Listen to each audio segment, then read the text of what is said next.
Okay, perfect. Here we go. Hi, everyone. My name is Aaliyah Brockbank, and I am the Practice Development Manager of Sinclair. And thank you so much for being here tonight. And we are so very excited to be here for our latest webinar. And joining me, I have Heather Allen. She is our Practice Development Specialist in the Northeast. She's been with the company for over 10 years, and she's also a business owner. She owns 2 practices. So she brings a ton of practical knowledge and insight. So I'm very happy and excited to have her on and to do Hello. a joint webinar. I'm super excited. So tonight is all about successful patient acquisition, conversion, and retention to grow your practice. And really what this looks like is a successful patient life cycle, right? And really, when you look at a successful aesthetic practice and specifically look at patient analytics, you'll notice 3 categories. First is patient acquisition. So you have to bring patients into your door, right? That's the first step. And that's done through marketing, of course, whether it is website and SEO or social media, events, before and after photos and reviews, through your community or through referrals, whatever the case may be. That's the first step. We'll go more into depth into all of those categories. Next, once you have them in your practice, they're not quite a patient yet, right? It's time to convert them into a patient. It's time to close the deal through your consultative process.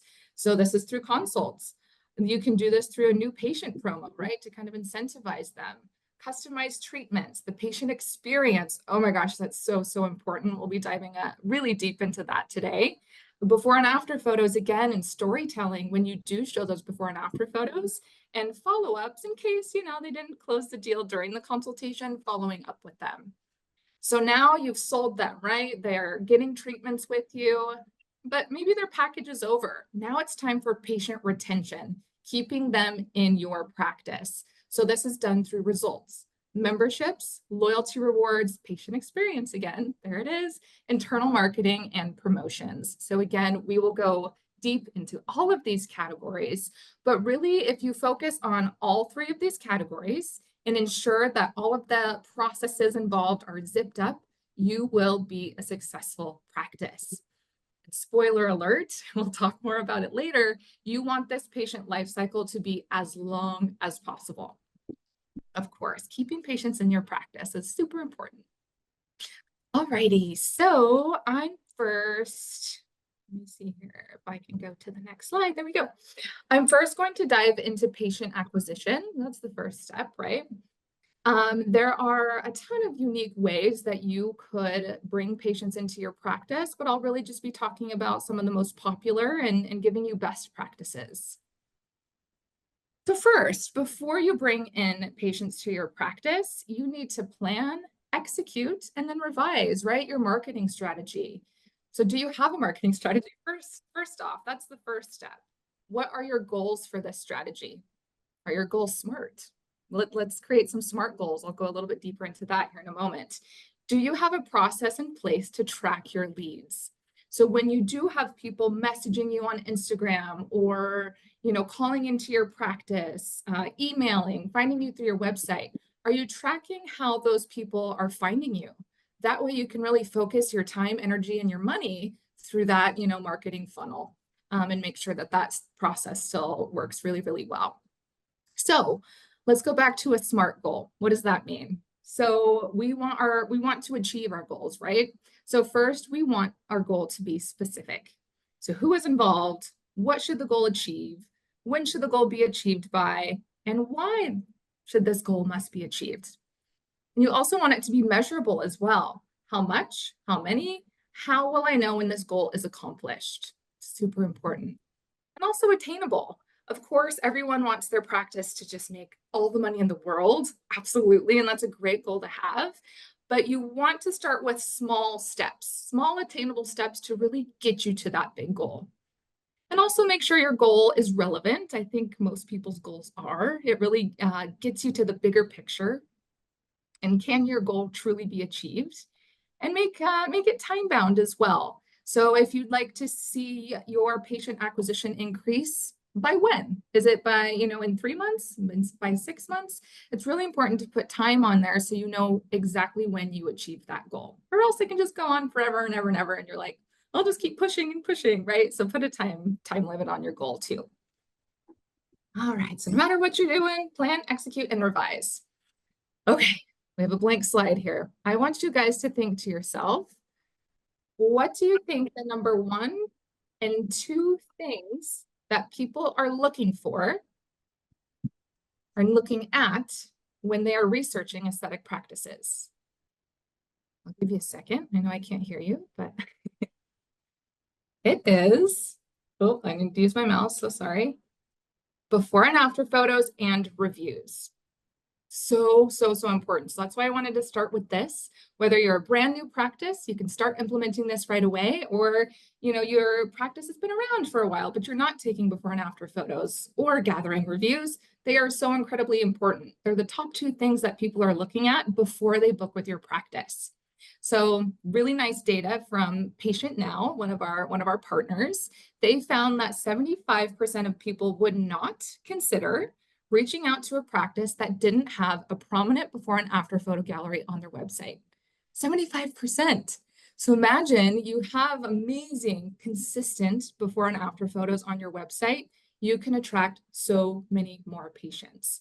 75% more. If you think about that, if you don't have them now, then just doing that one step could potentially give up to 75% more clients. Amazing. Yeah. Amazing. That could be like everything. Everything. Everyone wants more patients in their door, right? So this is just a simple, I don't want to say easy because it's kind of an art, right? You have to practice to get really perfect, consistent before and after photos, but it's such a great way to bring patients into your practice. We do have a webinar. I won't go deep onto how to take your before and afters because it is very important that they're consistent, but we do have a webinar on that. So you can head to our YouTube and watch that. So of course, before and after photos really tell a compelling story about your practice and results in what you can provide. So do be sure to also showcase your before and afters on social media, website, and within your practice, in pamphlets. You have a little book in your waiting room and in your consultation room and treatment rooms with your before and after photos. Patients want to see your before and after photos, not the company's, right? Although it's nice to use while you're gathering your own, they want to see your work. And also through waiting room loops as well. It's a really great way. So reviews. You actually need 100 5-star Google reviews to rank on Google. And this comes from our friends at Fifth & Core. They're a really great marketing company as well. So really important to gather those reviews. If you are a new practice, just ask friends and family, while you're practicing on them, maybe just doing everything you can to quickly increase the amount of reviews you have on Google. So 37.7% of people look at reviews on your website before deciding to book with your practice. So it's important to have those testimonials and reviews on your website as well on Google, because that's a huge way that people find you. So how to increase your reviews? Simply ask your patients, right? We all get busy and sometimes we enjoyed our service or our results so much, but we forget to leave a review, right? So if you have a patient in front of you who loves your practice and loves their results, just ask them. I'm sure they'll be really happy to leave you a nice review. Having automated processes in place, processes will make your life way easier. So to automate the process to where when they leave your practice, they get a text and or an email, just depending on how your system is, and the things you have checked off within their chart, asking them for a review. So super easy. It goes straight to their phone and they can click a link. Also having a QR code at the front desk, whether it goes to Google or Yelp or whatever, or multiple places, that can certainly be helpful. And your front desk staff asking patients like, hey, if you loved your experience, please scan this code. We would love a review. So continually talking about it. I saw something really cute at one of my offices. They had it at the front desk, but they also had it on the door when the patient left. So right before they left, it said, did you love your service? Write us a review with a QR code on the door. I just thought that was so cute. This is like, that's a good idea. Yeah, I thought it was sweet. Catching them as they're heading out, and a nice reminder. I love that. Contest as well, like, hey, if you leave us a 5-star review on Google, you can enter to win a free pre-made dermafacial or whatever the case may be, whatever you'd like to do. That can be a great way to gather them. And again, friends and family, while you're just starting out, just as much as you can do services on them. So it's not a lie necessarily, but gathering those reviews as quickly as possible. Right. So your website, of course, and your website really serves as the digital face of your practice. I have Heather, I didn't, oh, you probably saw it, but I didn't tell you I put your website on here. It's so cute. So there's a lot of important parts and aspects of your website. So first of all, consistent brand identity has to be super consistent. This makes you more memorable, recognizable, and therefore more trustworthy. So really make sure you have a strong brand and that's really consistent throughout your whole website and really all of your marketing efforts. Do be sure to have technology information. You basically want that patient like 50 to 80% sold on the service that they're coming in for, or for the consultation. You want them sold before they walk into the door. So if you can really provide nice information on the technology, that's really easy for the patient and the consumer to understand. And also frequently asked questions. It's really great to have in your technology information because if one patient has that question, so will another most likely. So it's nice to answer those there. Before and after photos, we already talked about that. An about you section. So just showing you and your staff with a little, blurb about each of you. A mission statement, values is really great as well to include on that page. It's nice for someone, a patient, right? They're coming to your practice, they're coming to talk to you about their most vulnerable thing, right? That they're really insecure about. It's nice for them to see people before they come in and see who they'll be meeting with.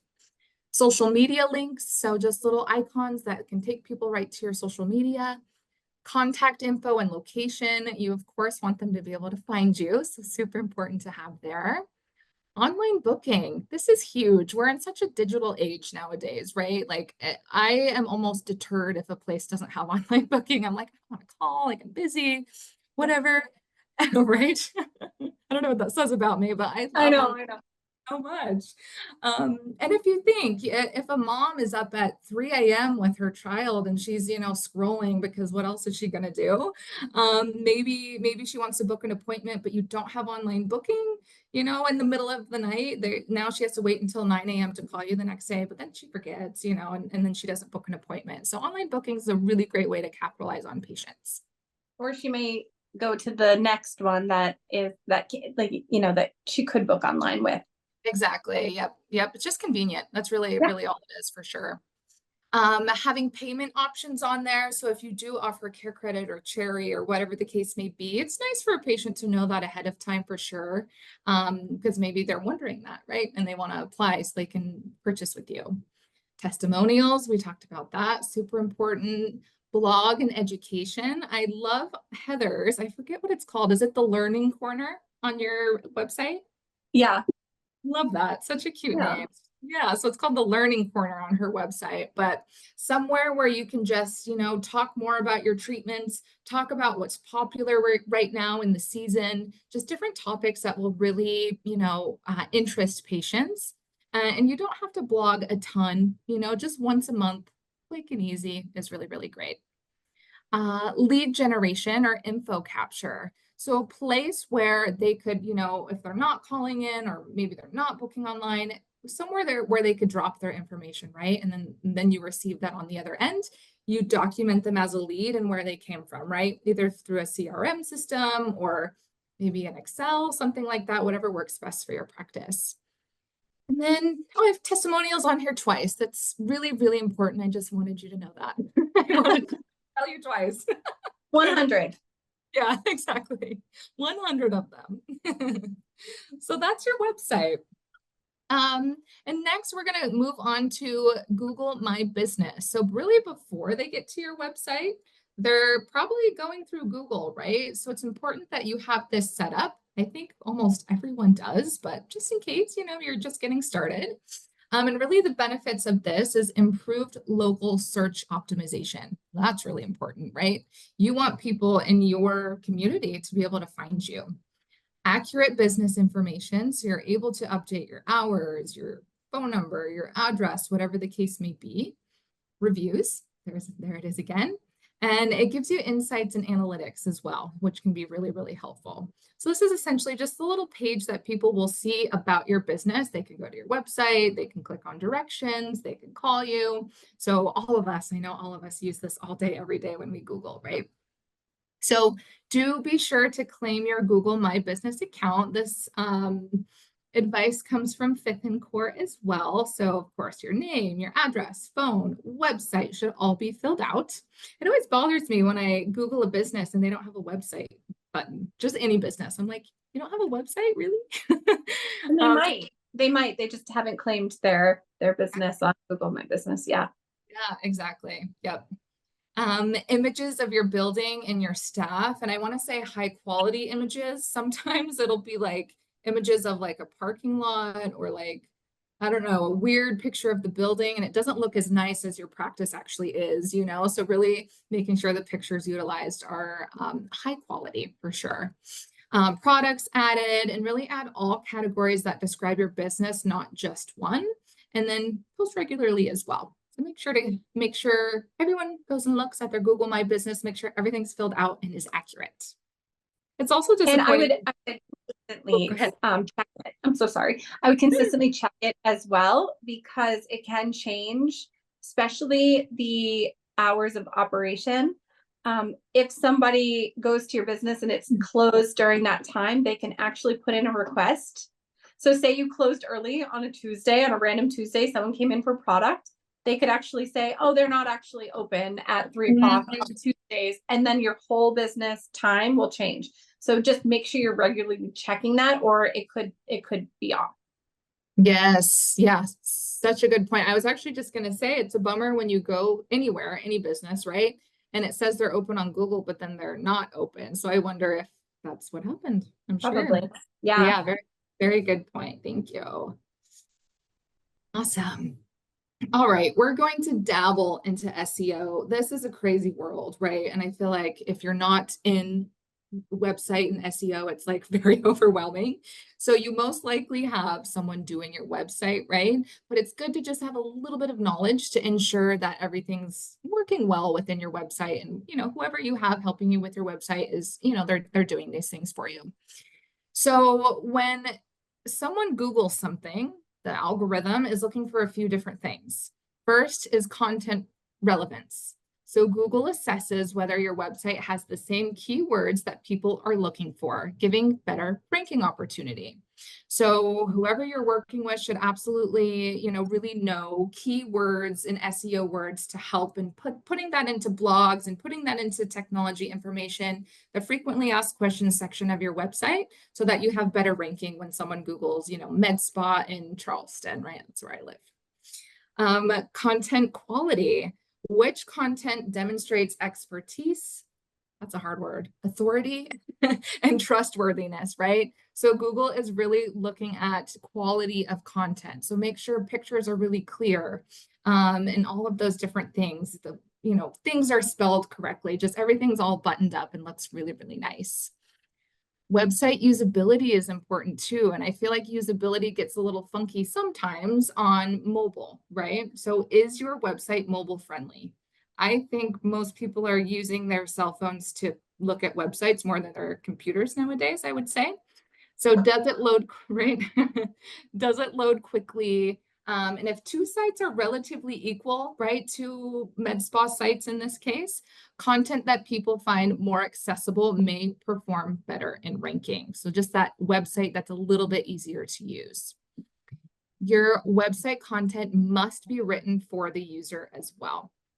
So really important. I've had to change my brain for sure. You know, I came from the clinical side where I would really dive into clinical things, but now it's more like marketing to patients, right? Through practice development.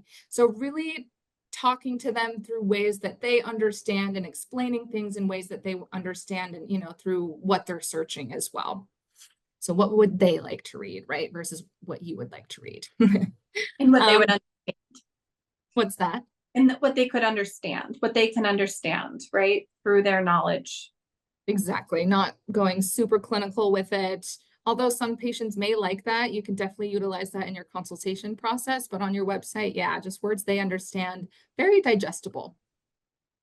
Google is looking for frequently asked questions. So this is another huge part as to why you should have frequently asked questions on your website. Not only, for patients to read and actually learn about the treatments, but to help with your ranking as well. So really pay attention to the most common questions you get asked, say in a week, in a month, right? Write them down, notate them, and add them to your website. You can also utilize that on social media too, but I'll talk about that later. Internal links. So make sure new content is linked to old blogs or old content and really highlight past thought leadership and expertise. So say if I'm on the technology part of your website and you have a blog about the Premay, you can link your blog to and this is just an example, link that blog post to the Premay information section on your website, and Google likes that. It really helps to make sure that you're a great website. So doing some internal linking once your website is built up and you have those blog posts and whatnot. So that's all we'll go on SEO, the crazy world of SEO.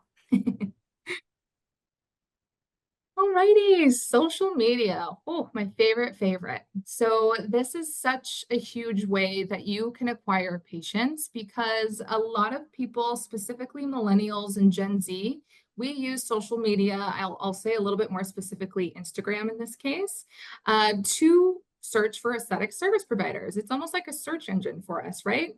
There's really no better place, maybe except for your website, for us to find out all information about your practice. I can see a before and after photo. I can meet the owner, through a reel. I can meet staff. I can watch a treatment video, all of these different things within seconds, and then head up to your booking link in your bio and book that appointment within 2 minutes. I've done it before. I do it all the time. So it's really important that you're utilizing social media for your practice. So as you're diving into social media, you first want to think about your target audience. What platforms are they using, right? That's really important. You want to be where they are. You want to be posting where they are, utilizing that social media platform, so that you have more visibility and reach and you're targeting your target patient. What treatments are they looking for? That's important as well. And it's really important to think about this throughout all seasons, right? In the fall and winter, what is everyone typically looking for? Pigmentation, right? They had a lot of sun damage. In the summer, they're looking for easy, quick, glowing skin. So something like Premay and Dermafuse. So always thinking of that when building your social media strategy. And also, how do they prefer to be spoken to through marketing? So that just kind of goes back to the website thing as well. Just really making sure you're writing content or creating content in ways that people like to be spoken to, right? Specifically your target audience.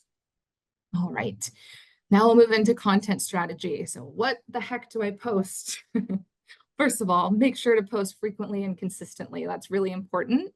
I would say kind of across the board, I would say 3 to 7 times per week. If you're not posting on social media now or you're inconsistent, start with 3 times a week. Really plan ahead. If you can plan ahead 2 to 4 weeks in advance, while still allowing yourself to post, trends that may come up and whatnot, it will be really, really helpful to really plan ahead. So consistency is important, not only for the algorithm, right? It recognizes that you're using the platform, so it'll kind of help to boost your posts a little bit more, but also important for just visibility and reach for people to see your content, and you're gaining brand recognition essentially and brand awareness. Before and after photos, you know why that's so important now? Number one thing that people are looking for. I booked a consultation with a plastic surgeon because of his before and after photos. This is what people are looking for. You could be the best at what you do. You could be the best at social media, but if you don't have before and after photos, someone may just find someone else, right? So important. And do be sure, again, I'll say it one more time, consistent before and after photos. Really, really important. They're not all created equal, and you want them to be clean and consistent. Short form videos. So our reels, our TikToks and whatnot, really that's where the industry has gone, or social media platforms anyway. So really important to utilize the content that the platforms are pushing out. Educational content, so really educating your patient, or not your patients quite yet, your audience on what you have to offer. Provider segments that are branded. So for example, if we were to do that as Sinclair, I would name it the Sinclair Scoop. And I would get on once a week and create a reel, and I would talk about frequently asked questions. It's a really, really great way first of all, for branding and also for you to show your face and for people to get to know you. Show you and your staff. That's really, really important as well for them to get to know you and trust you before booking. Testimonials and funny content as well. Those funny little trends, you can just scroll through reels and you'll eventually find them. That is a great way for engagement for sure. Hashtags, this is a common question I get. No more than 6 relevant hashtags. Reason being is if you do too many, the algorithm can sense that you are a spam account, and then it'll kind of, not push your content out. But the best hashtag that you can do is, so hashtag your city with a relevant treatment that you're posting about, right? So New York City skin tightening. This is a really great way that you can really target your local, audience essentially, and they can find you that way.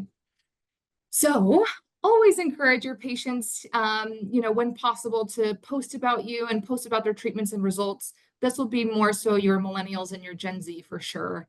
Include following your practice on social media into your loyalty program for patients to earn points, just an idea. QR code at the front desk, that automated text with social media link. You can do giveaways on social media to help acquire more followers. And also you can join Facebook groups to promote your practice. I had my neurotoxin done the other day and I was like, what do you guys do to bring in patients? I'm always curious. They're pretty successful for sure and well known within my city. They're like, oh, one thing we do is we join Facebook groups. So for example, we have one here called Charleston Girl Group, and they'll post promotions or whatever, or if they see someone asking about, hey, where do you guys get Botox or where do you guys do facials? They'll pop a comment and be like, hey, we'd love to see you in, and maybe offer a little patient promo. So that's just a fun, unique way to possibly acquire patients. All right, I'll move quickly here. Next is a referral program. This can be really, really great to incentivize current patients to bring in new patients, right? So there's a couple of ways you can do this. First, the patient who successfully referred someone receives an exclusive offer, right? Like 15% off, a free pre-May, free Dermafuse, whatever you'd like to do. Or, which I think is better, both the patient and then the referred new patient receives an exclusive offer as well. So I will give you 25% off and that new patient 25% off if they book and close with us, right? I think that's a really great way to do both. You can create cards and write in the patient's name for the person referred to give to you to ensure each person receives their promotion, right? You're keeping track of who's who and who gets what. And really create clear terms, such as referred patient must make a purchase in order to fulfill referral rewards, right? It's not just coming in for a consultation, they have to make a purchase. And you could even maybe set it at a dollar amount as well. It's totally up to you. Another great referral option, and this would just be for a short time, right, through a promotion, is a get one, gift one gift card. That's a tongue twister, but someone would purchase a pre-made dermafacial, say for $125. This is just a number I'm throwing out there, and they would receive an additional $125 pre-made gift card to give to someone else. So it's really great to do this, especially with your really great VIP patients. You want to bring more patients into your practice like them. This is a really, really great option, and doing it for a short time again in a promotion.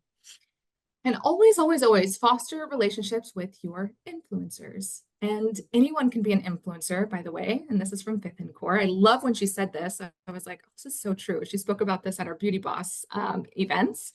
And yeah, anyone can be an influencer. When I love something, I tell everyone I know. Everyone will know about it. It'll be on my social media, right? So I am influencing others because I'm posting and talking about it. So be sure to show these people appreciation. Occasionally, just add on complimentary Dermafuse or pre-May, whatever you would like to do to show them that appreciation. And you can also host VIP parties just for them and their friends as well, right? Acquiring more patients like them. Loyalty reward program is a really great way as well. 84% of consumers are more likely to refer a friend to a company that offers a loyalty program. So we'll talk more about loyalties at the end, so I'll keep it at that. And then also collaborating with local businesses. So really find someone who loves your practice and will naturally tell their customer base about you. Again, you can create some sort of referral program. Heather can speak on this a little bit more. I know she did this in the beginning for her business. But hair salons, gyms, bridal shops, Pilates studios, whatever the case may be. Alrighty. Let me find my mouse here. Alrighty, so next is events, right? Maybe holding them a couple times a year, quarterly, whatever works for your business, starting maybe once or twice a year, and you can always grow from there. So how will you attract attendees to your event? First of all, market your event for 6 to 8 weeks.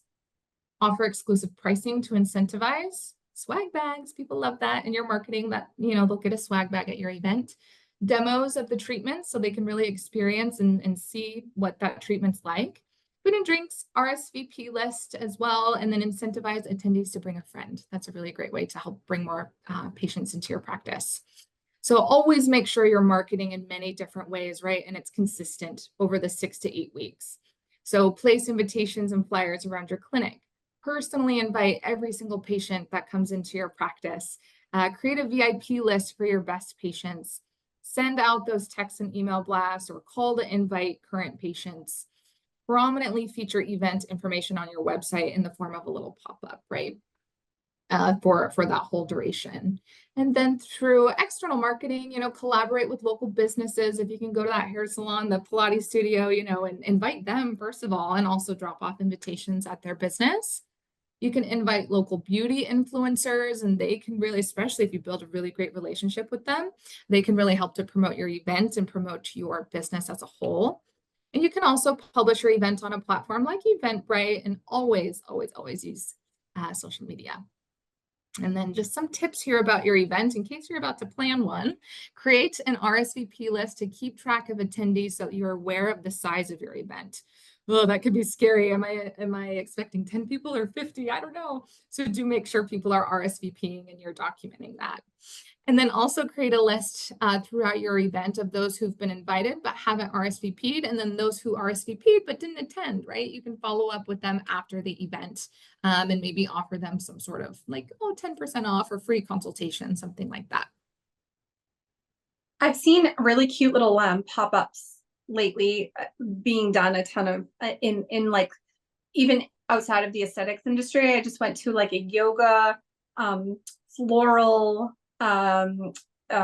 smoothie little event on a Saturday, and it was the cutest thing. There was one price for everything, and it was just this little collaboration, and all of the businesses came together and invited all of their people. So it was all new people, but people that would enjoy the other businesses, and it's just the cutest thing.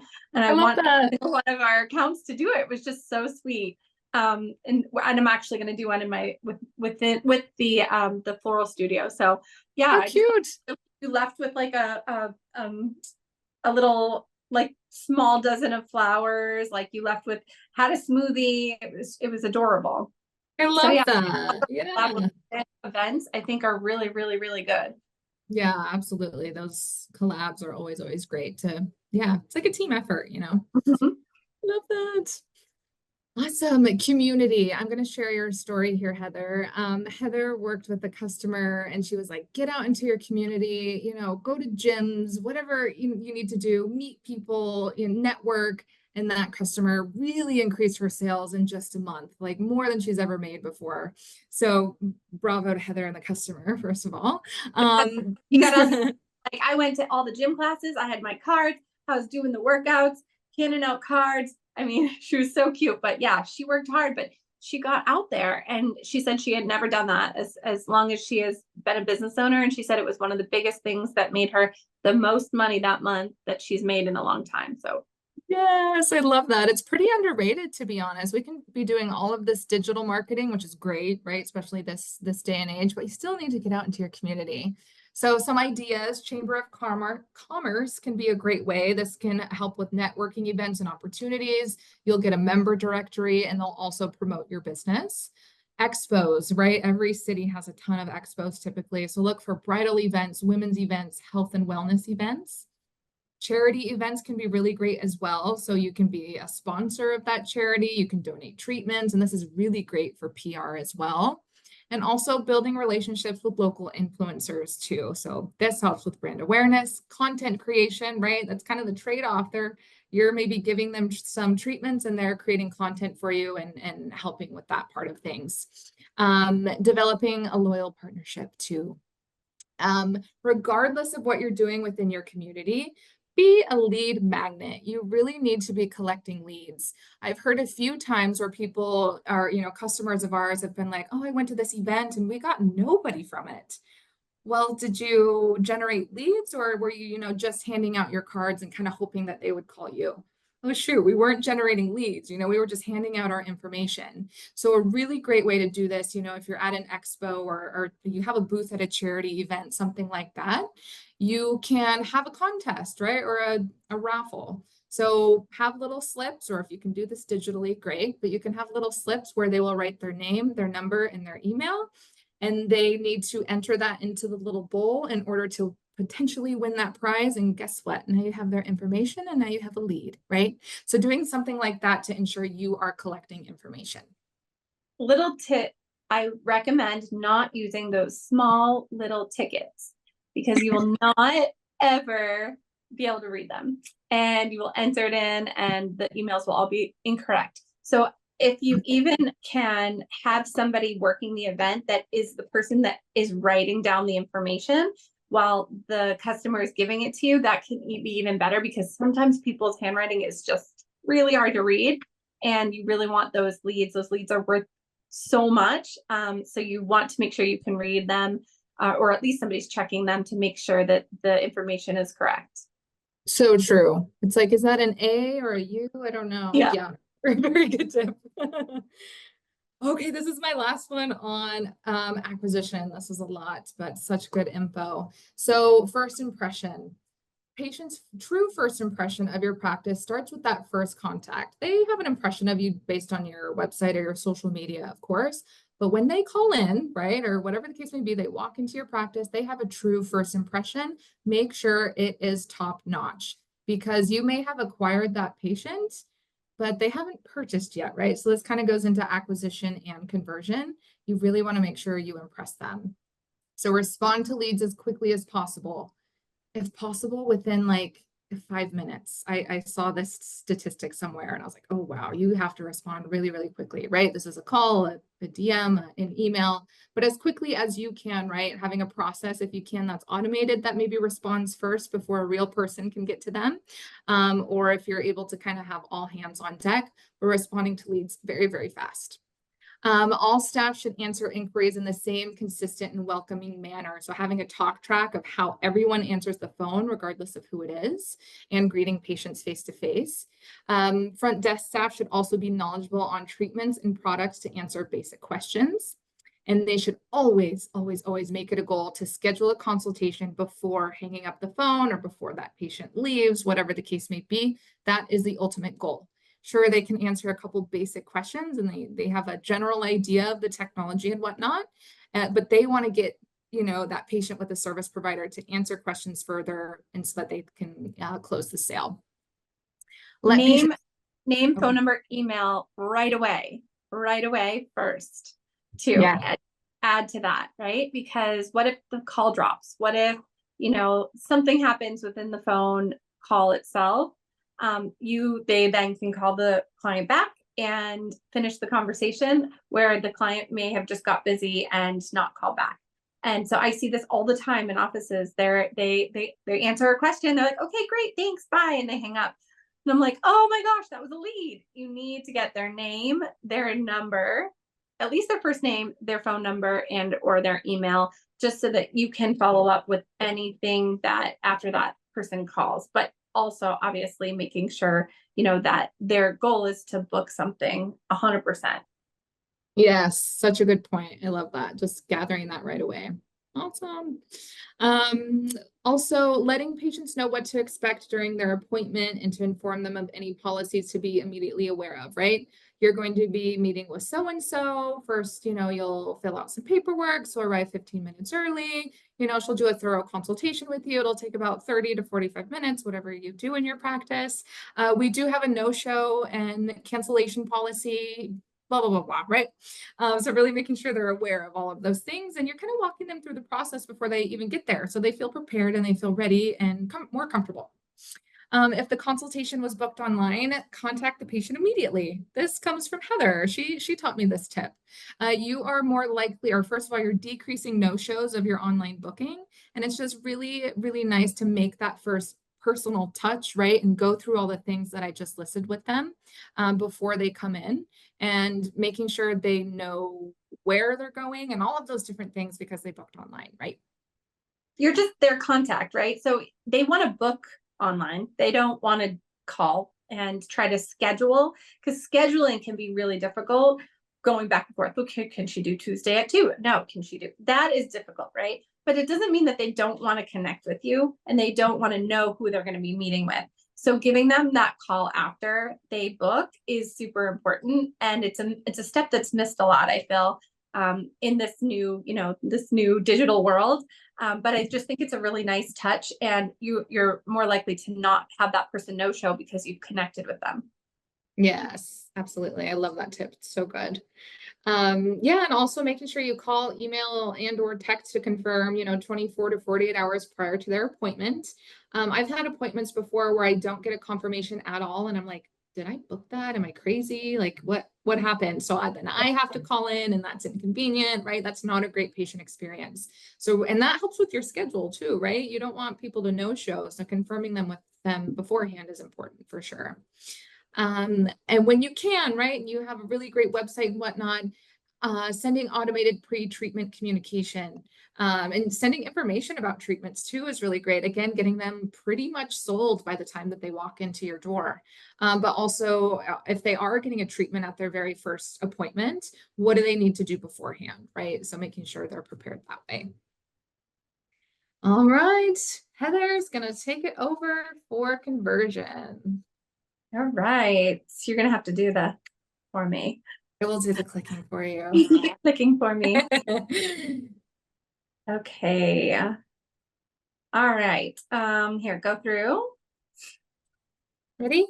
Yeah. So patient conversion rates. This is really, really important. If this is something that you're struggling with within your office, this is something that you really need to grow with. And all of the stuff that we're talking about today is going to help this patient conversion rate for sure, right? Their first touch with you, the consultation process, everything that we're going to talk about today, that we have talked about and we're going to talk about today, is going to help with this conversion rate. But if you don't know your conversion rate, this is also very, very important. I'm going into a lot of offices that are kind of guessing. They're like, I don't know, we close most of them, but they don't know their actual conversion rate. And if you don't know it, how can you grow? And also make sure that you're knowing every single one of your staff's conversion rates so that you can help them grow. Not so that you can come down on them, but then you can help them grow. Maybe we need help in consultations, right? Maybe we need help teaching somebody, that they need to be super welcoming when they come in. So we need to work on it. And how do we work on it? We need to make sure we know our conversion rate. Our goal is 90% or higher. And I have heard many people say that they think that this is their conversion rate. And then when I meet with them the next time and they've actually done the math on their conversion rate throughout their systems, they're saying, oh yeah, okay, it was a little bit less. Like it's more like 70, 80%, which is fine. We have room to grow at that point. But we need to consistently track our conversion rates for each team member responsible for consultations. It's extremely, extremely important for the growth of your business. Okay, so how do we do it? One is our patient experience. And Aaliyah talked a little bit on this, but patient experience is everything, right? And the patient experience starts with all the things she was talking about, the social media, your website. All of those things are also very important. But when they arrive in your office, you want the most warm greeting. This is so important. I actually just hired somebody that is their specialty. For me, I was always that person. I was always the person to go and make sure someone felt welcome, make sure that they had, some water or some tea or whatever it was, make sure that they knew, I'll go through this all, but make sure that they knew that they were going to be meeting with me, that I'm not this scary monster, and that they're going to be able to tell me all of their, biggest issues just by meeting me and just by me being kind to them. Now that I'm not in my office as much as I was before, I needed that warm body. So it's so important that I actually decided to hire somebody that's their biggest thing that I saw when I first met with them. So warm greetings are just so important. We want to make sure the patients are greeted warmly. named by the staff that you're ready for them when they walk in, right? That paperwork is ready for them. And they are not, it is not like an atmosphere that could feel like bad energy. That's very important. I talk to my staff about this a lot. You know, if you're having a team meeting, if you're discussing real things in your office, like make sure that that client is not about to walk in, because they can feel that energy when they walk in. And again, you want them to feel like, hello, Anne, I was waiting for you. No, not as theatrical as that. However, you just want that energy to portray when they walk in. You want them to be in a comfortable waiting area. So you want it to be a clean, comfortable aesthetic waiting area with that just makes them feel comfortable and makes them feel like they are, again, welcome and comfortable. So music, reading materials. I love like a waiting room loop that's showing off some of the things that you do, just so that they can, again, get some touches, and this is all sales, right? But at the same time, they are going to be learning while they're sitting there, and it's all part of this patient experience. Okay, so now the consultation. You want personalized attention. We want the practitioner to conduct a thorough consultation. You want them, you really want to understand their goals and concerns. You want to do much more listening than speaking. This can be really hard when you are so excited about these treatments, and I can attest to this. I get so excited about all the things that we can do. Somebody tells me their concern, and I'm like, I can help you. However, you really want to thoroughly make sure that you're asking every single question, and that they're talking and they're telling you what their concerns are to like a full degree before you start telling them all of the things that you can help them with. So you want a detailed explanation, clear explanations of the recommended treatments, including the benefits and the expected outcomes. So this is where, you know, it's very important that you're going over everything that they're going to expect, that they're going to feel during the treatment. It's important to explain the technology and the science behind it, but honestly, the detailed explanation of the treatment is much more important in a consultative setting, because, you know, all of the science that we're all excited about and that proves that this works so well, you know, they don't need all of that. A little bit of it is nice, or it depends on the person, right? Sometimes, you know, you get that you know, get that doctor or scientist that's like, ooh, how does this work? Absolutely, geek out with them, nerd out with them. I love that. But the client that's coming in and is concerned with chin hair and just wants to know how you can get rid of it for them. They want to know how many treatments, they want to know what they need to do. They need to not be in the sun. They need to not be on antibiotics. All of these things are just really important. So make sure you're detailing all of those and focusing on those within the consultation. Okay, the treatment, you want to, you know, make sure that the treatment is performed by a skilled professional using the latest technology, and make sure you're talking about combination approaches. I'm going to talk a lot about that in a bit, but make sure that you're telling them all of the different combination approaches that you have and how you can really solve their issues with a combination approach within the consultation. This is what's really going to set you apart from other practices that are maybe just going to give them a list of, like, a cookie cutter list of things that they could do for them. But you having a personalized approach and a combination approach for them is going to be what is going to set you apart. Comfort measures. So you want to make sure the patient's made comfortable, blankets, soothing music, topical numbing if it's applicable. And you want to make sure that that your client is comfortable throughout the treatment. You want to be asking them, making sure, you know, that their neck isn't crooked, or, you know, something is not feeling good, that maybe they need a pillow under their knees and they're afraid to tell you. So just making sure that you're asking those questions is really important throughout the whole treatment. It just shows that you really truly care about them, which we do. Sometimes we can just get wrapped up in the treatment and kind of forget that this is a live person, live body. Years ago, I used to go and get my lashes done by somebody that had a really, really uncomfortable bed. And halfway through, my head would hurt so bad. I never, I've been there too. never said a thing. Yes. Like, I could have 100% said, okay, I'm having a little neck roll, or I never said anything. However, when I think back to getting my lashes done, which she was wonderful, I think about how uncomfortable that bed was and how my head hurt every time, right? So there could be things that people just aren't saying that is just really important with this whole patient experience. So just check in and make sure.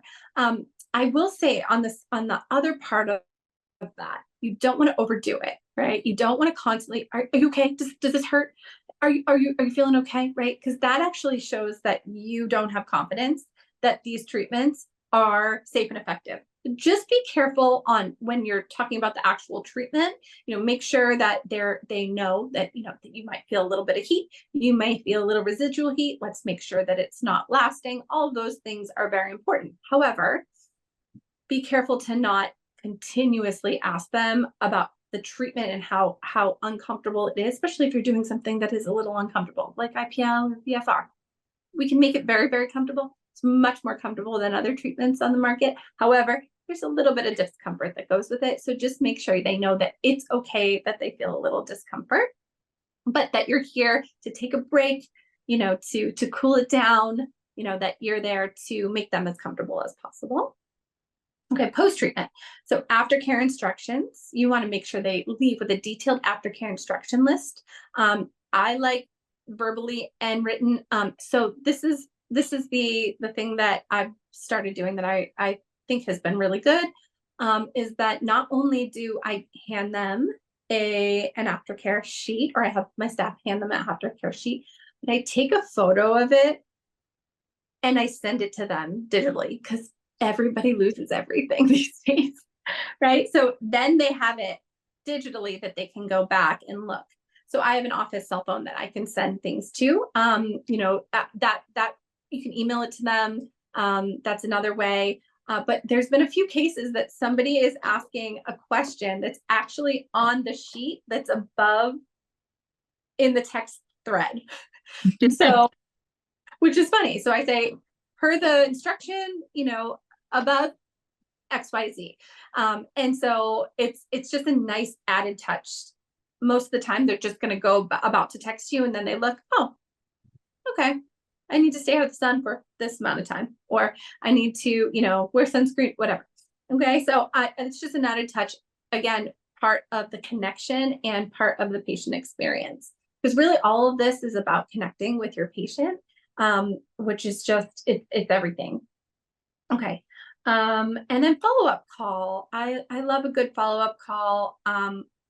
Just make sure that you're calling, making sure the next day that the patient's recovery is good, that they had a great treatment, that they felt taken care of, but then that follow-up call is also going to make them feel very taken care of, and that you care. So this is when you would go over some of the aftercare instructions with them again. If they had any questions on it, make sure that they are wearing their sunscreen, make sure that they are using their Aquaphor or whatever it is that you're doing treatment on them that they need to do. It's a good reminder, but it just really shows that you deeply care about them and their treatment. Okay, so with the consultation, I love talking about consultations. I always start talking about consultations and letting you know that I hated them when I first started in the industry. I got really nervous and I felt like, oh, I hate sales. Ugh, I don't like to sell to people. However, I've realized that consultations it is sales. These are all sales techniques and tricks, and at the end of the day, it's all under the umbrella of sales. But consultations is really educational, and if you don't think of it as an educational time and time to teach your clients, your patients, of all the things that you can do to help them and all the ways that you can fix their problems, then you have it all wrong. If you think that it's just a way to make money and to sell and to close the deal, all that's important. Absolutely. You'll never hear me say it's not. However, it's really, really important that you do a full consultation. So setting the tone, making a good impression, make sure you're prepared. Absolutely prepare. Being prepared is key. Have their paperwork all ready for them. Like I said before, make sure that they are that that you greet them when they come in, that they know, I think Aaliyah said this, that they know who they're going to be meeting with.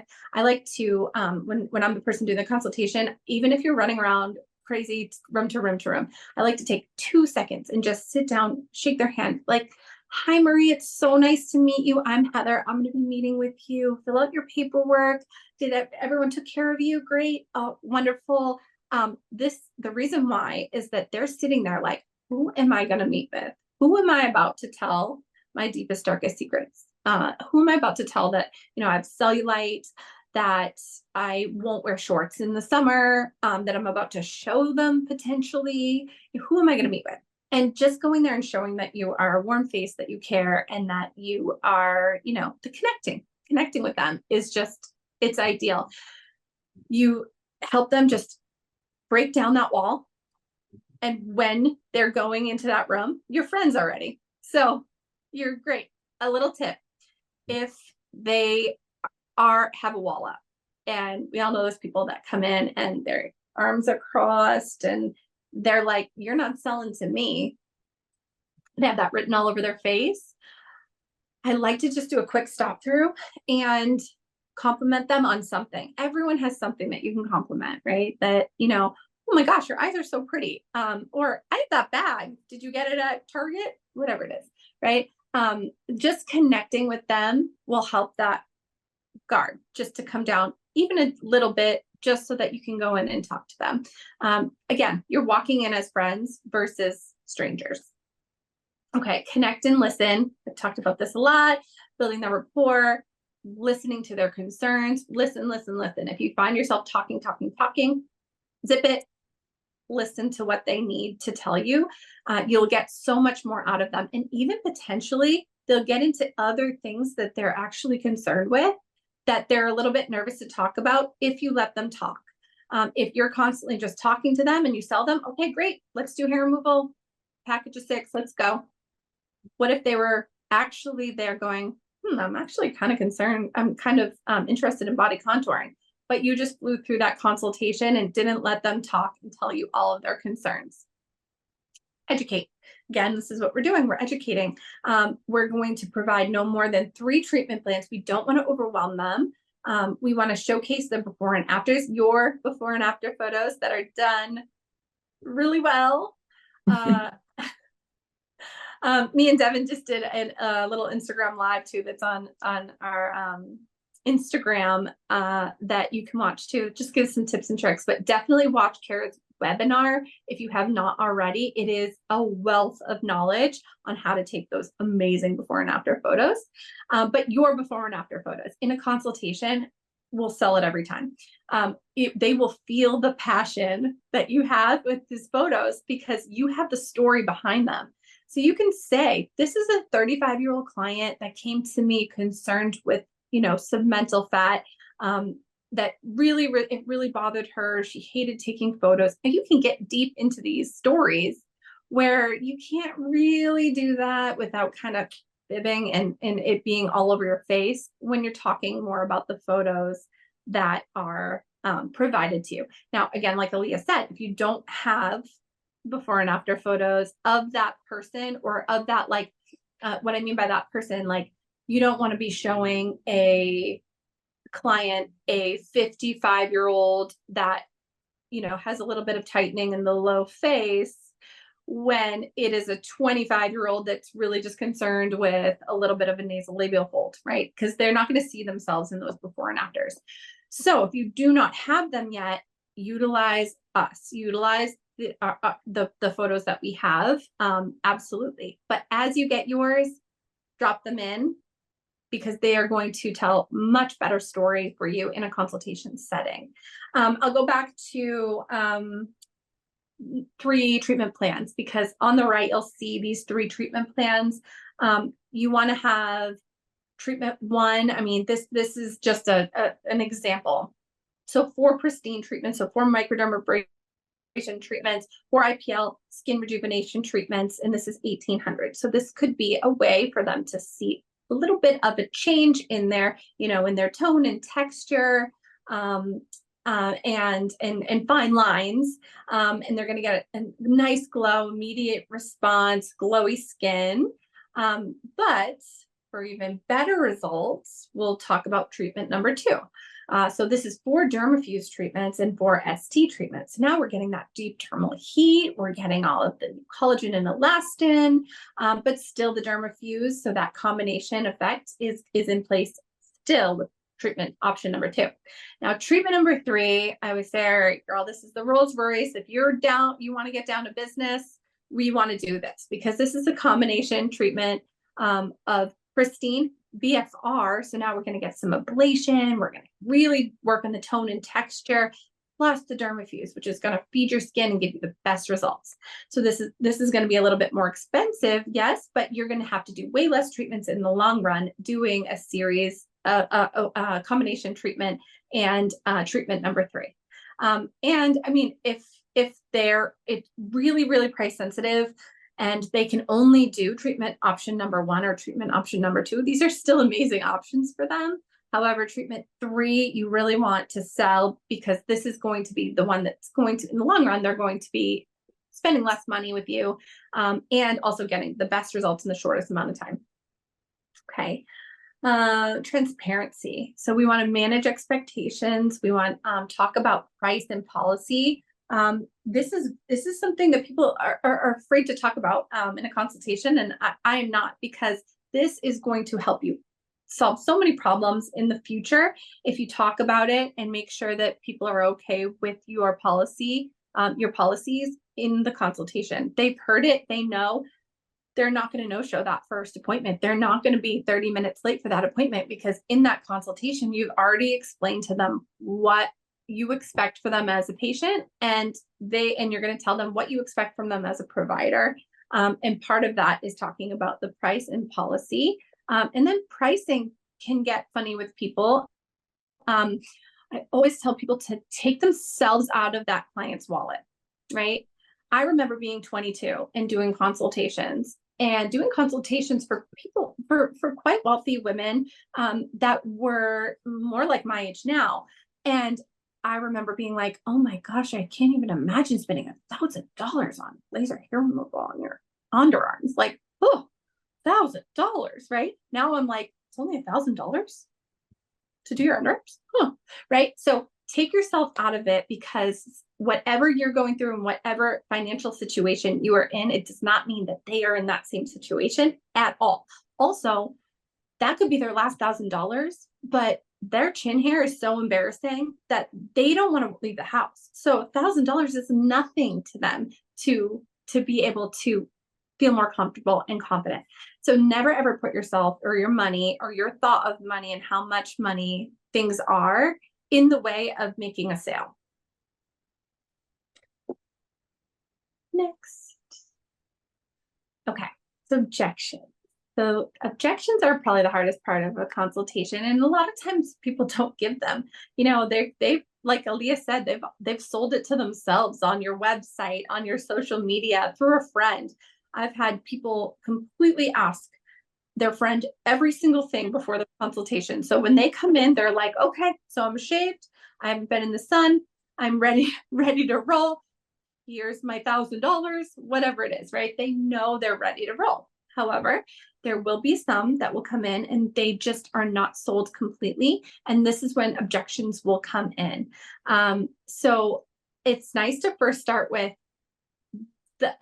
you want to make sure that you want them to feel like you're working as a team. So thank you so much for sharing that objection with me. So you're going to clarify first, ask a relevant question that will help you get to the root of that objection. Now you're going to isolate. Is there any other objection that could be holding them back? This is important. This is probably one of the most important, right? Because you can get through the entire process and completely fix their objection or their problem. And they're like, but also it's actually really expensive. You're like, oh, okay. So you really want to isolate and make sure that there's no other objections so that you can fix any of those objections all at once and all in one process. So you want to set a condition, inform them whether you can meet their expectations and offer solutions if this is applicable. You want to answer, you want to provide that solution, and then you want to confirm the acceptance. This is the time to make the sale. So this is the time that you're going to say, so if I can do this for you and we can utilize Cherry or your Care Credit account, because you said that, you know, that the price was too high for you at this moment within the money that you had in your bank account. This is the time to say, if I can provide you with these services and you can see these results, would you like to go forward? And this is when we're going to close the sale. We're going to always assume the sale. Always assume the sale. What this means is you're not going to ask them, okay, so are you interested in going forward? No, what you're going to say is, okay, so you seem like the perfect candidate for these treatments. We've fixed any of the things that you were concerned about. You were really concerned, you know, about how uncomfortable this was. We did a test spot on you. You were fine. You weren't uncomfortable at all. So let's go forward. Are Tuesdays good for you? Or is it better to do this on a Thursday? What is your schedule like? You're really just going to assume that they're going to do the treatment. This is going to help close the sale for sure. We're creating a sense of urgency when offering a new promotion or a new patient promotion.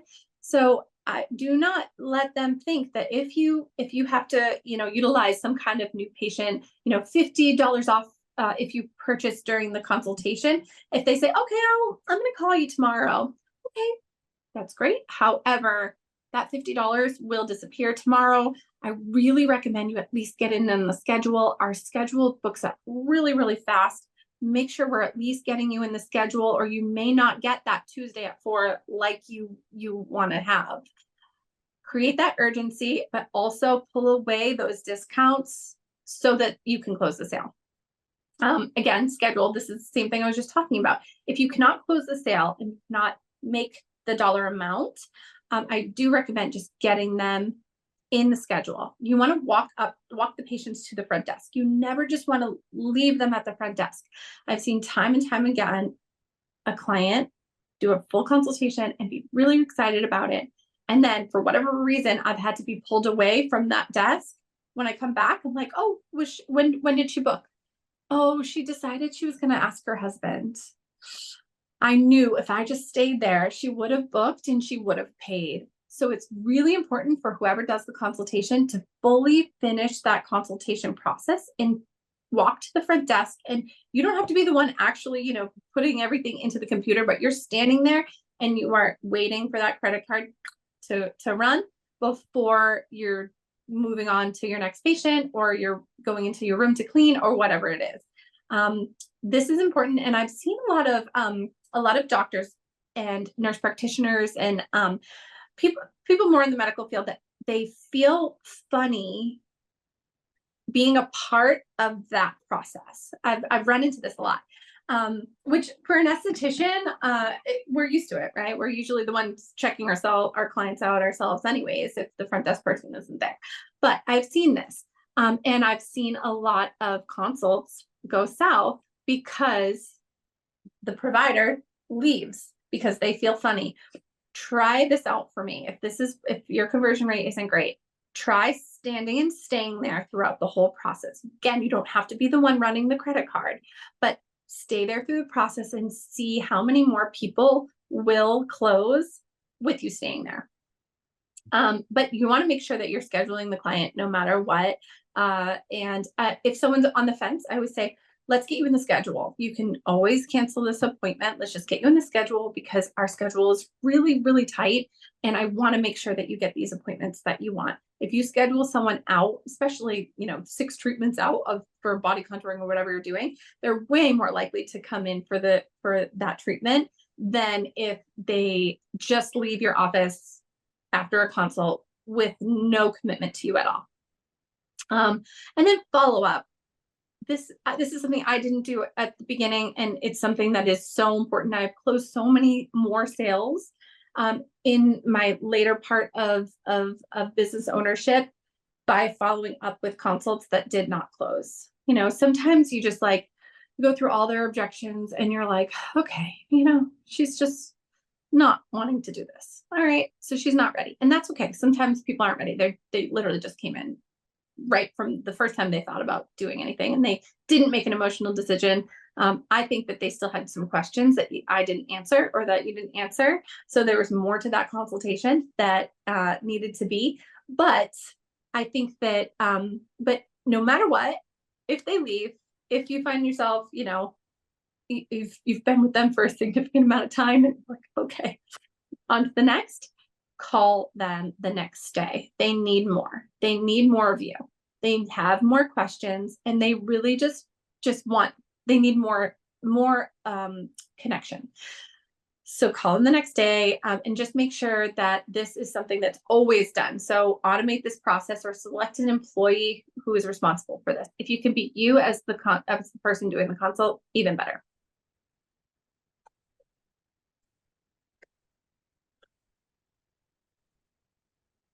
All right. So what is the difference between repeat business, which sounds great, right? And loyal customers. So when I first was asked this, I'm like, repeat business, that's great, right? They're coming back. They're coming back to you. They're spending more money with you. That sounds great. However, there's a very, very big difference between repeat business and loyal customers. So repeat business is going to be continuously purchasing for reasons like convenience, you know, price, you know, you're the cheapest in the area. It fills some kind of void for them. And then the quality is good, right? So they're like, I'm definitely going to, you know, come back to XYZ Med Spa because, you know, their price is good and, you know, I might not, you know, connect with anybody there or whatever, but their prices are good. And I go back. This is not a loyal customer. And this repeat business customer is going to do none of the next things I'm going to talk about. So your loyal customers are going to be super forgiving if there's any inconveniences. And we're all humans, right? So there's going to be scheduling mistakes, right? There's going to be times when two customers come in at the exact same time and you're like, okay, let's get this, you know, and maybe you weren't able to see one, right? But a loyal customer is going to say, you know what? You guys are so wonderful. It's okay. I'll come back. Give me another, you know, time slot. Your repeat business is going to be angry, right? And so we want these loyal customers. And the way that we're going to build all these loyal customers is all of the things that we're talking about, but mostly it's that connection. So technology hiccups, you know, something happens with the device that day. Again, this is technology, and we know technology, although ours is amazing, technology is not always completely efficient every single day, 365 days a year. So say something happens, well, now that client is going to be okay with it and they're not going to hold that against you. Delays, right? You're running late. You have your first client of the day ran late and then the whole day is late. Your loyal customers are going to sit there, chat with your staff, be cool as cucumbers to wait, and or reschedule if they need be. And then that communication is going to be there. They're the ones that are going to tell you if something in your office is off, right? They're the ones that are going to tell you, ooh, that new esthetician that we had kind of give me a funky vibe. Your repeat business is not necessarily going to do that, but your loyal customers are always going to be the ones that tell you these things and give you kind of the insight on your business, the things that you may not see. They're not going to see competitors' technology. They're not going to go on like if they see a special or a Groupon, they're going to say, why would I do that? Actually, I've even had loyal customers call me and say, hey, do you do anything like this? And send me an ad for a competitor, right? Because they are like, absolutely. Like, I want to know if she does that. Before I would ever go see someone else. And then they are also, which is huge, they're going to entertain any new development. So you get a new device, you get a new handpiece on your device. They're going to trust you and they're going to be excited about that new development within your practice. Okay, so why we focus on patient loyalty? For all those reasons I just said, but these are really great statistics. One are these from Audrey Yes. Yeah. Yeah. Now, yeah. Okay. So one is a business with a 60% customer retention rate is losing 3 to 4 times as many customers as a business with an 80% retention rate. That is huge, huge, huge. 3 to 4 times as many. Now this one, it can be up to 8 times more expensive to acquire a new patient than it is to retain an existing one. We know this, right? If we're spending money on marketing, we know how expensive marketing is, right? So it can be up to 8 times more expensive to get a new client in the door than just to retain an existing one. So it is 100% important to make sure that we are retaining each and every one of these clients and that we are making sure that they are loyal customers. Another one, research states that loyal customers buy 90% more frequently, spend 60% more per transaction, it's huge, and deliver 23% more revenue and profitability than first-time purchasers. They already trust you. They already believe in you. They're easier to sell to. This is where your focus really should be. Obviously, we always want new customers and new clients. We want fresh blood in our business. It's what drives us. It's what keeps us going and moving. However, if you're not focusing on keeping your loyal customers and clients and turning them into these loyal customers and clients, then you are doing yourself a very big disservice.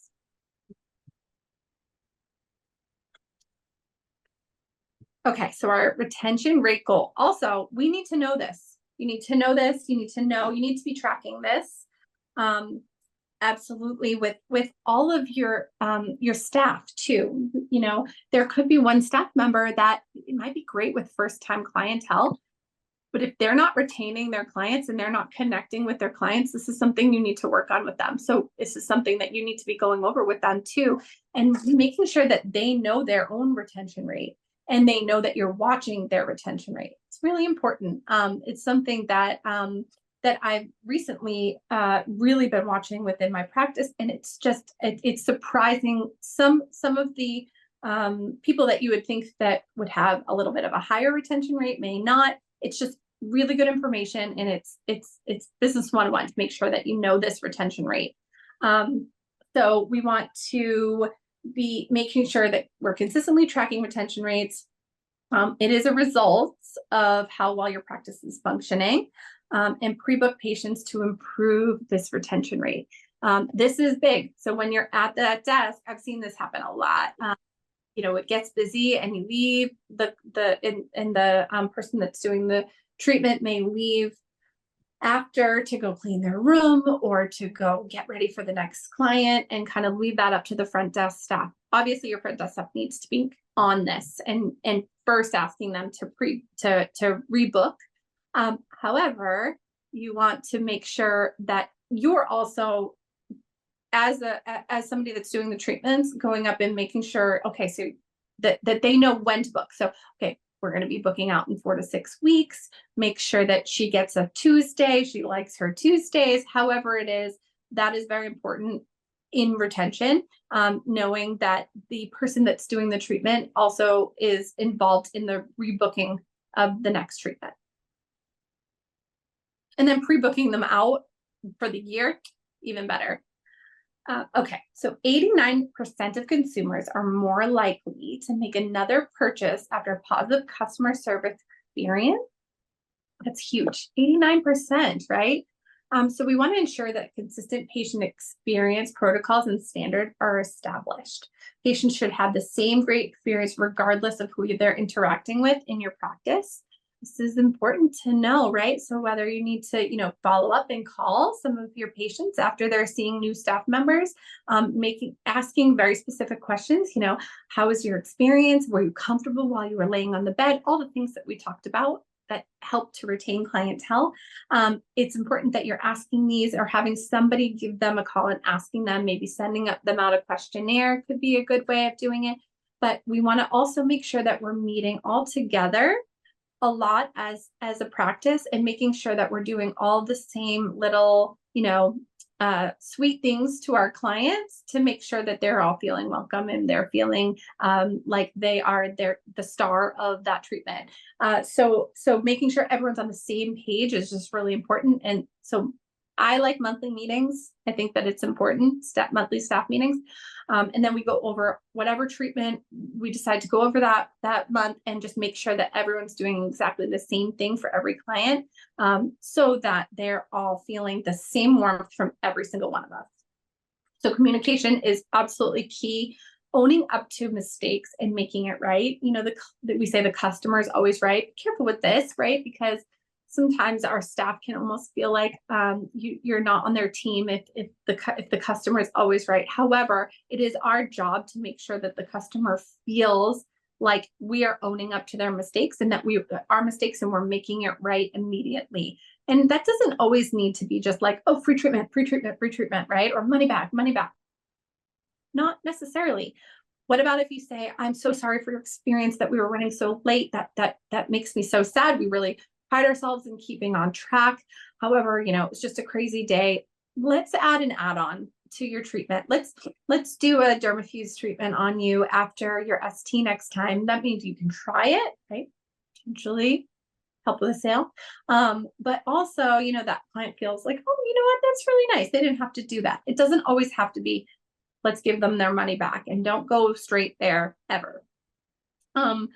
Send automated texts with birthday and or anniversaries. I love that. I mean, I'm like, every time I get one, I'm like, how do they know? Because I put it in their system. However, it feels so nice, right? To get those birthday emails and or text messages from your favorite businesses. It feels nice. And then patient appreciation events are so important. I see a lot of people giving back to new patients, right? New patient special. What about star patient specials or existing patient specials, OG specials we talked about before, you know, something like that, you know, you're giving back to the people that have supported you and have built your business. Again, these are the people that are easier to sell to, first of all, but then also, like I said, they've really helped you build your business, and it's really great to give back to them. Something that we've done, Bright has done, and I can give you the feedback on it at a later date because we just sent them all out, is that we picked our top 10% of our clientele. We sent them a gift card, and we gave them a gift card to give to somebody that they would recommend to us. So it's just a nice way, and it said thank you all over it, and it was a client appreciation. And if they don't give it away, it's great because they feel loved and appreciated and taken care of. If they give it away to an amazing client just like themselves, win-win for everybody. Okay, so I know we talk about doing combination protocols a lot, but I promise you, if you're not doing combination protocols now, you will kick yourself later when you start. But we do have some really great documents that were created that can help you kind of decide which protocols to do and how to do them and how to combine them. I love this one. This is the first one. It's the V series and the Premay. So it shows you how you can combine these two. A lot of our customers own a V series, and then they've recently brought on a Premay, and we can do so many wonderful things with these combination treatments. So this is the first one, and these are all going to be on our portal and available to you. The next one is just going to be combination protocols with all of our technologies for specific things. So with Lentigo, scars, textures, just what you can do to really fully just hit everything all at one time. And then the last one is everything Dermafuse. So really, you can use Dermafuse with everything. Anything, everything, right? However, this is really showing how it can be utilized the best way with our Pristine, our IPL, our core technology, BFR, and Energet. The way to get to this, you're going to go to mysinclairshop.com, SSP, select your device, practice development, and then go to combination guides, and you'll see all of these.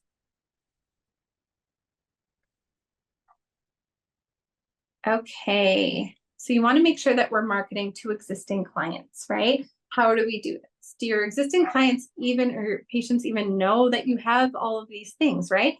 These people could be really, really like die hard for you for laser hair removal, but they have no idea that you even do body contouring or skin tightening, or you just brought on a pre-may and you can give them these amazing dermafacials.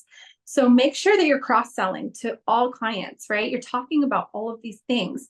Add-ons are amazing, right? Like I said, adding an add-on to a really good existing clientele, say they've been doing skin rejuvenation with you quarterly for years, that's the time to go, you know what? I've been talking to you a lot about Dermafuse. I'm going to do one for you. I really want you to feel the difference in your skin after you have a Dermafuse and or pristine prior. It's going to be life-changing. Do the treatment on them. It's very low cost to you. But talk about these add-ons prior to just giving them away. Talk about all the things that we can do in combination. Make sure that you're doing emails, text blasts to your existing clientele. They want to know what's going on within your office and they don't know, maybe they're not social media people. So texting and emailing is very, very important. Internal marketing, pop-ups on website, you can change this even quarterly. But if you're offering something new, especially make sure that that's a nice pop-up that, did you know that we're offering this now or that now? Even if you just switch this out with existing technologies, it brings excitement back to these technologies.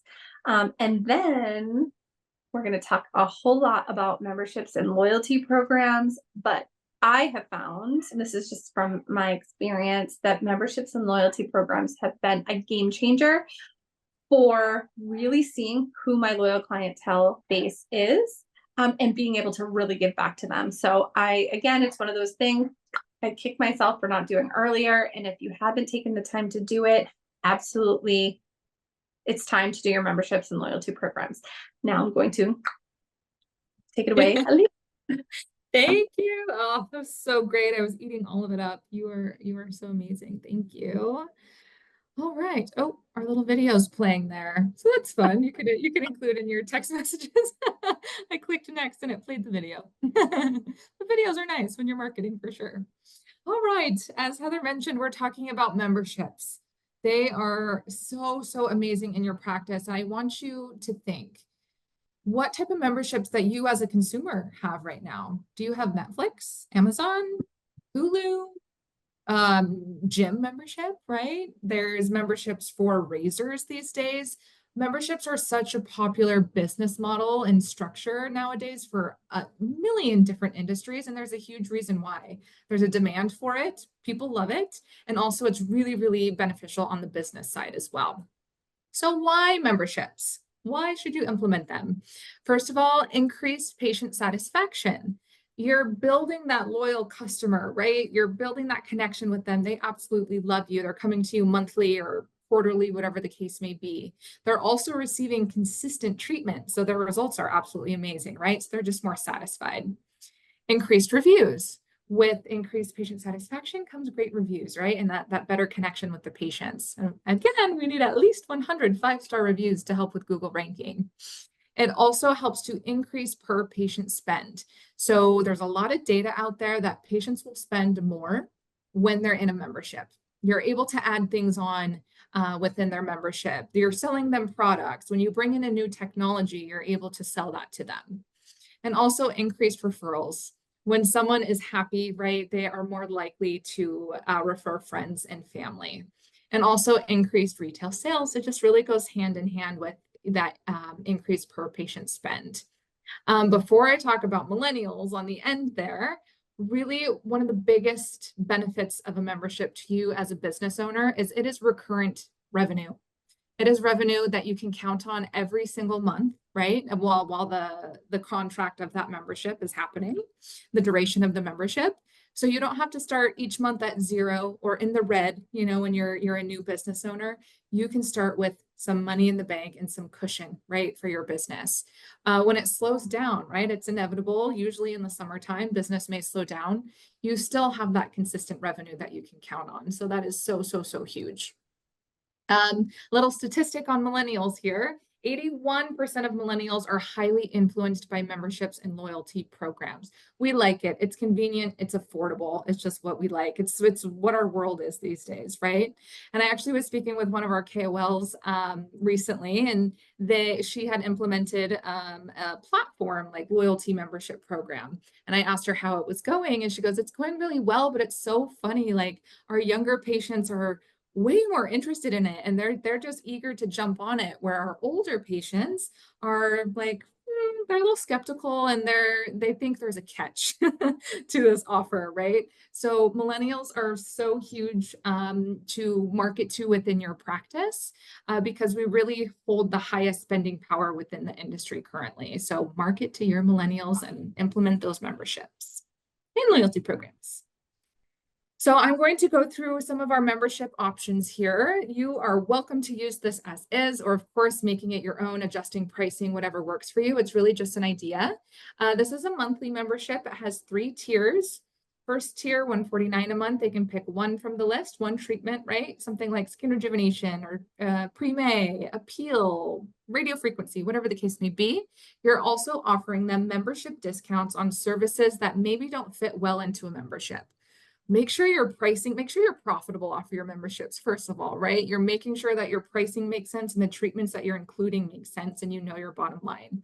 So injectables, right? That's not a great thing to put into a membership typically, depending on the duration and whatnot. So, but you can offer discounts so that they can then try those injectables at a discounted rate. Pick 2 from the list, a little bit higher of a price, pick 3 from the list. So we'll talk about some benefits here. Ooh, that went fast. There we go. So benefits of this membership: multiple tiers to provide different price points, right? Really important. Patients receive customized treatment plan on a monthly basis, amazing results, and you have the ability to tailor a combination approach if needed. If you find that that patient would really, really benefit from a combination approach, you're selling them that platinum or elite tier. And it also introduces patients to other services by offering discounts for members only, as I just mentioned. Memberships are also really great in a consultation process as well. Just a tool in your back pocket if there is a cost objection. It's like, okay, maybe $2,000 isn't doable for you right now, but how about $150 a month for this amazing membership? And you can really get them that way as well. Here's a seasonal membership. So maybe for that patient who cannot come monthly for whatever reason, but we should all be doing something to our skin for prevention and maintenance, right? At least quarterly. So this is also a tiered program, so off different price points. It's a 1-year contract. And at the beginning of each season, it kind of tells the dates here. That's when their auto payment would come out. Okay, and it's also offering treatments that are most popular in that season as well. So that's important. Oh, wow, I'm ahead of myself here. It offers, oh my gosh, I'm so ahead of myself. Multiple tiers provide a variety of price points. And it also introduced patients to other services by offering discounts for members only. So that's an important aspect of memberships. Pre-May, oh, my favorite. So this is also monthly, and it's a tiered system. So very similar to that first membership I showed. It's pick 2 from the list, right? Pre-May has 5 hand pieces on 1 dermafacial device. So they can pick 2 from the list, pick 3, and then pick 4. You also have an add-on opportunity as well. So if it's like, oh, I'm going to an event tonight, or it's my birthday, let me add on another technology I haven't tried yet. They can pay $60, or if they want to add on 2 hand pieces, they can pay $100 for that add-on. So benefits of this one: monthly customized dermafacial treatments. It is ideal for prevention and maintenance. So prevention is huge with your millennials and your Gen Z. We know and we understand the importance of prevention, right? It's all over social media. So we are really looking for something that's not quite too aggressive yet, but something to help maintain our skin. And also great for maintenance. When your patients finish their package of VFR, IPL, or ST, whatever the case may be, you don't want to not see them back for, 4 to 6 months or whatever the case may be. If you can get them to come in monthly, it's going to help your patient retention rate, first of all, but it's really beneficial for them and their results as well. Multiple tiers, different price points, add-on opportunities, and instant gratification. If you've ever had a pre-made dermafacial, you know the glow that you get from the facial. So it really helps with the patient satisfaction. They love that. Right, Pristine and Dermafuse. This one's really simple but effective and amazing as far as treatments go. So it's the Pristine, right? Microderm, diamond tip microdermabrasion, and the Dermafuse. So they're paying $150 a month, and they're able to pick whatever serum that they would like, just depending on what they're looking for that month. So it's a budget-friendly price point. It utilizes that combination approach. It's an option for patients to select from multiple serums, again, based on their concerns. Again, ideal for prevention and maintenance, and that instant gratification as well. It's a really, really great one. Glam Bam. This is a really fun, unique one. I actually see this quite a bit within the industry. So it's $250 a year. So talk about affordable. And all what they're receiving is discounts on your chosen services, right? Whatever you would like to input. So benefit of this one, and by the way, this is really easy to implement. So it introduces patients to a wide variety of your services. It keeps patients in your practice, which really all memberships do. But this one specifically, why would they go anywhere else if you are offering them discounts on all of the services they need, right? They won't go anywhere else. It's also great for patients who frequently receive various types of treatments. They do filler and Botox and RF and IPL, right? This is a perfect membership for them. They'll receive a little bit of a discount. Very affordable price point, and again, easy to implement. If the thought of memberships stresses you out, implement this one. You can do it so quickly and easily. All right. So next we'll talk about loyalty programs. If for whatever reason you do not want to implement a membership into your practice, please implement a loyalty program. Again, that's really building a loyal patient. You are rewarding them for coming to see you, so they're more likely to stick with you and become that loyal patient. So why should we do this? Let's go a little bit further. You're increasing patient retention rate, right? So 75% of customers will favor a business who offers a loyalty program. 75%. It's amazing. It increases per patient spend. So customers engaged in a brand's loyalty program will spend 12 to 18% more each year. So that's a lot of revenue for you, for sure. It's also that improved patient experience as well. 94% of people are more likely to purchase from a business again if they have a positive customer experience. So really, really important on that patient experience side as well that we've talked so much about. If you also think, you know, we're talking about like Amazon and blah, blah, blah. You think like Starbucks, right? If you earn so many stars, you get a free coffee. I can't tell you how I just so look forward to that free coffee. And I will keep going back to Starbucks because I'm earning those loyalty rewards, right? And really a lot of, just like memberships, a lot of different industries are doing this as well. So it's very beneficial for really all businesses.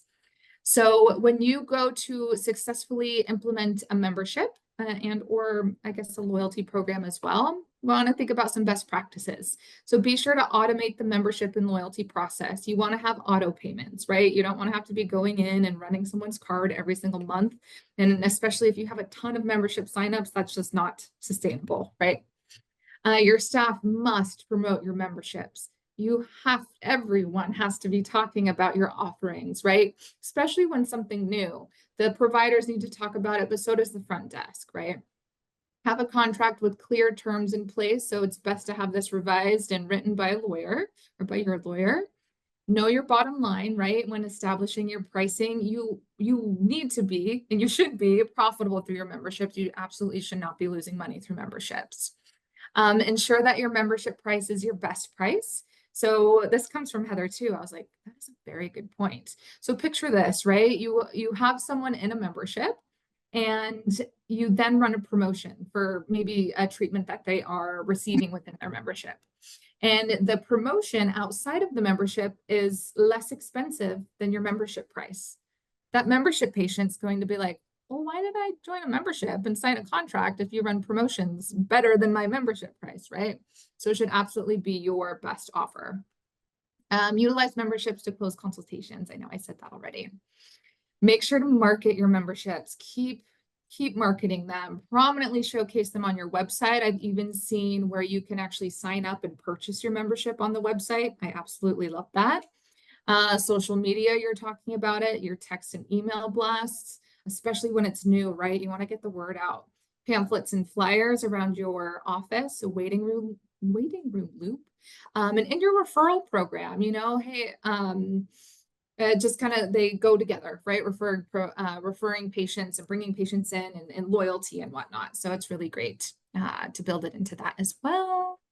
So again, we have all of these examples on My Sinclair Shop as well, and you're welcome to implement as is or build your own off of them.